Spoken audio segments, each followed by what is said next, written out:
చేసేవన్నీ కోతి పనులు తప్ప ఇంకేం చేయము.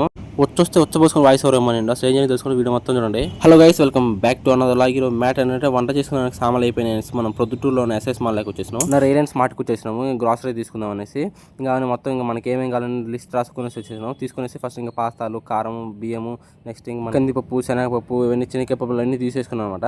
నేనైతే ఆయన ఎప్పుడెప్పుడు వెళ్తారా దాన్ని నోట్లో వేసుకుందామని ఉన్నాను, కానీ ఇంకా ఆయన పోలేదు. ఆయన నా ఫేస్ చూడగానే అర్థమైపోయింది, ఈ ఫేస్ దొంగ కుడుకుల ఫేస్లో ఉంది, వెళ్ళిపోతే మొత్తం ఖాళీ చేసేస్తున్నాను అనేసి.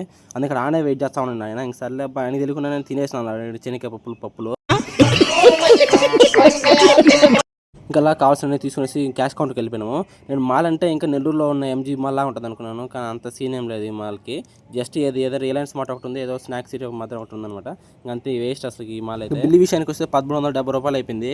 సరైన బ్యాగ్ అయినా ఉంటే బ్యాగ్ కూడా పే చేయాలని చెప్పినారు. మరి చాలా అంటే చాలా దారుణంగా చేస్తున్నారు రిలయన్స్ వాళ్ళు. సర్లే అబ్బా మనకి ఎందుకు వచ్చింది అనేసి ఎందుకు అనేసి మన గౌతంలో వేసుకునేసి ఇంకా ఎగ్జిట్ దగ్గరికి వెళ్ళిపోయినాము. చెక్ చేస్తారు కదా ఏమైనా దొంగతనం చేసినాం అనేసి. ఆ అన్న కూడా మన సబ్స్క్రైబర్ అంటే, కానీ ఆ విషయం చెప్పినాడు, వచ్చొస్తే వచ్చబోసుకొని చెప్పరా వాయిస్ ఓవర్ అని చెప్పినాడు.